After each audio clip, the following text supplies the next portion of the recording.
What you're being taught to end your fear of public speaking doesn't work. Go listen to all the experts. I don't care what they say. I've tried it. I bet you've tried it. I bet you're still nervous because it doesn't work. Now, I've gotten a lot of questions about how to deal with fear from my last video, and I really want to kind of dig into fear today. So that's what we're going to get into. I would ask you to do this. Yes, you can email me and text me your comments, but you can put them right here in YouTube also, and then everyone can learn as we go. Either way that works for you. But let's really get into the steps I believe if you utilize will help end your fear of public speaking. So here's what makes me really frustrated. I know you want to be great public speakers, and I know you've got fear and concern, those butterflies in your stomach, and you really want to perform well, and there's a lot of anxiety out there. And the hippies, I'm sorry, that's what I'm going to call them, all this hippie stuff that's put out about how to end your fear really drives me crazy. I was going through some articles and I read this one quote, and this is what kind of enraged me about this topic was it said, focus on your materials, not on your audience. People mainly pay attention to new information, not how it's presented. What a load of, Jackson's going to have to beat me, but what a load of shit, okay? That is crap, man. If you focus on your material and not your audience, you're defeating the entire purpose of your speaking. It's all about your audience, man. It's all about making sure that they go away with valuable information. And that's the key to get rid of your fear. But if you listen to all these new age philosophies, you're going to still have anxiety. You're still going to be stressed out, and you're going to be thinking you did something wrong. You didn't. It doesn't work. But I am going to give you the tips that will. So I've actually got 5 real key steps that I have utilized over the years that I found really effective. And people ask me, you get nervous public speaking? No, I really don't anymore. I might be a train wreck. I might not do great. But one key thing you've got to do, and it's all focus on the audience. So let's get into these 5 really powerful steps. Step 1, the message is actually the only thing that matters. And what I mean from this is if you are solely focused on what benefit your audience will get from your presentation, from your talk, from your meeting, if you're solely focused on what valuable information they're going to have, are they going to learn something? Or are you going to give them really clear, steps like this to do something? Or are you worried about what you're going to look like? Are you worried about how you're going to present? Are you worried about your nerves? And the real key, and all these steps radiate around this, is if you stop focusing on yourself and you stop worrying about yourself and focus on them, it makes a really big difference. So I got kind of one goofy story about this. I remember I was presenting to a group of nonprofit executives that wanted to learn how to make an ask, and we're in the communications business, and they wanted to learn how to make a really effective ask to raise money, and we were teaching them those communication skills. So I was at a training, and my back, like right here, my back was against a window, and I was sweating profusely. It was gross, man. I mean, like I had the sweat stains on my shirt and stuff, and I stopped thinking about them and I started worrying about me. I stopped worrying about whether or not they were going to learn something that benefited their life, and I started thinking about what did they think of me. They looked at my sweat stains. He's gross. He's a pig. It's nasty. And I had to stop the meeting. I said, everyone time out. Everyone time out. I am really internally focused right now. I am freaking out internally. I'm trying to give you this topic. I want you to walk away today with some great information. And I'm sweating like a pig. And I acknowledged it so that I could stop worrying about myself and everyone could have a little laugh at my expense. And I could get back to teaching them, back to making sure that they got something out of this. And I think what you'll see is the more you focus on how you present or you focus on what you look like, the more nervous you're going to get. And that's why it don't work, right? So step 1 is really, if you really focus on your message and what you're delivering to them, what their takeaway is, it's going to start to dispel your nerves because you're really focused on what they're going to get out of it and not on yourself. I thought I was going to be done with step 1, but I'm not. I actually have a couple more hippie communal examples for you that really bug me. And yeah, I'm an old soldier. It's Veterans Day today. I'm shooting this on Veterans Day. So I'm going to make fun of hippies right now. I love their music, but that's about it. All right. So number one example that really drives me crazy is these experts, so-called experts, will say, visualize your success.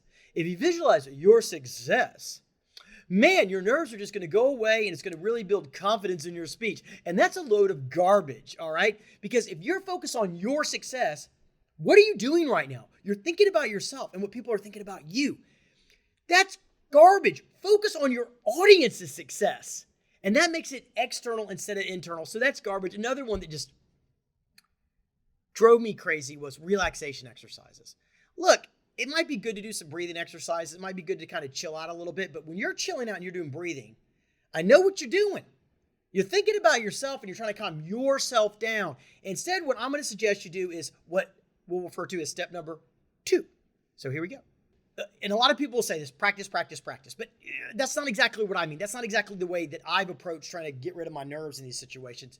It's plan the speech stem to stern, from front to back, and really then practice it. Really look at the outline. But remember the first rule. If you're building that outline and there's any component of it, any part of your outline that is not focused on benefiting your audience, stop and rehash it. And that's what I mean by practice. And I'm not talking about, do you have a sharp looking right? Do you look steady? Do you look clean, man? I don't care.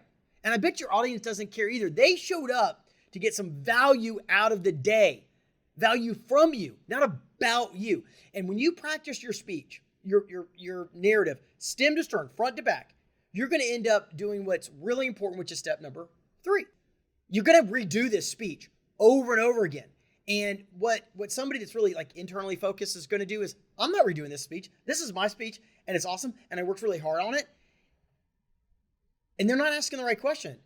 You might have worked hard. I don't care how hard you worked. I don't want you to work hard at all. I want you to have fun with your life, right? Is the speech about your targets, your audience members? And what you'll find when you're going through your speech over and over again, you go, how does this story benefit them? How does this make sense to this person? If it doesn't, delete it and redo it. So everyone practices speeches. You're going to do that. You've got to learn your topic for sure.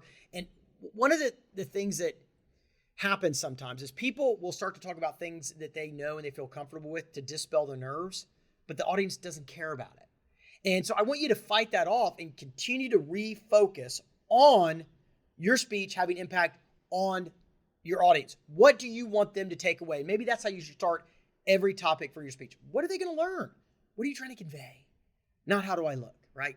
I'm going to keep beating this down because step number 4 is going to tell me right away whether or not you're internally focused or externally focused.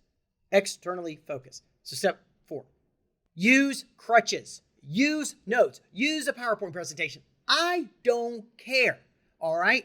I've trained people in public speaking. I've done it for years, and I always have people that will say this, well, I don't want to use notes.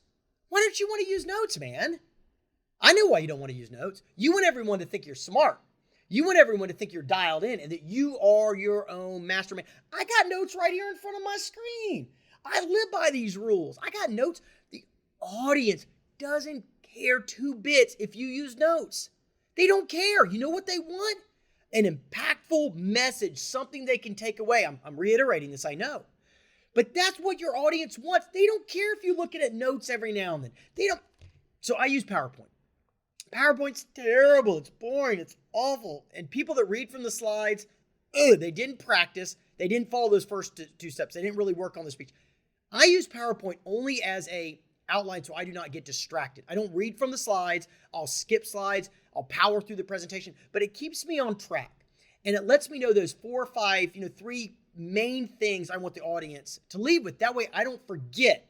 So they're notes instead of having like a notepad like this, flipping. I mean, I've done that before too. But if you're too proud and your ego won't let you use notes, I promise you this, it's all about you and not about your audience. They just want an impactful message. So use whatever crutches you want to use. And if you're too big and too bold to use notes, then I'm pretty sure you're focusing on yourself and not them. So get over it. We're having a conversation right now about this point with a few people that are eavesdropping on my talk. And it's so funny how few people and professors and all these people say, you can't use notes. It's asinine. They care about what you look like, not about what you're achieving. Stop it. Step number 5. So this is probably the best one in the bunch, which is just have fun with it. Embrace it. So I don't want you to do visualization exercises that you're not going to be nervous. Just be like, I'm totally going to be nervous. I'm going to be a little bit of a train wreck. And if you are, just own it, man. Get right up on that stage and say, hey, I'm really nervous right now. So Just get ready. And people will just dig it. They'll love it because you're being real and you're being authentic. And they know too because they've been nervous before. Everyone's been nervous, right? So I want you to be you, and you's pretty good.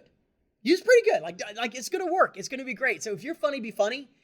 If you're not, don't be funny. If you're kind of a data nerd, be a data nerd, man. But just make sure your speech is about them and focusing on the message. So one of the things about being nervous is it's real, it's authentic, and that's what will connect and have people embrace the rest of your speech. So I've got one last story for you.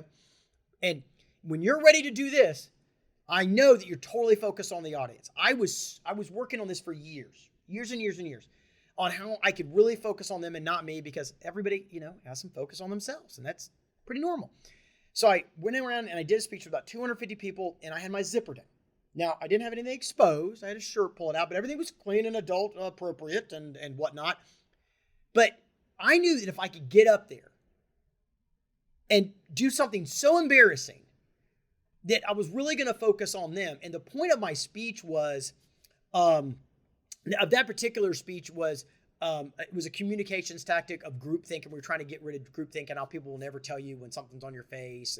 And I said, wow, this will have impact for my speech, so I've got to do it. Now, I acknowledge the fact that I knew it was down and everyone got a big chuckle out of it. But for 30 or 40 minutes before the speech started, I ran it around, walked around the lobby, shaking people's hands. And I only had 2 people out of 100 that saw it say anything to me. So it was kind of funny. But the point is like, you've got to get over caring about the nerves. Just embrace it. Wrap it up. You're going to be nervous. Acknowledge it. Be you and focus on them. And the nerves will start to dissipate. I promise you. Thanks for watching.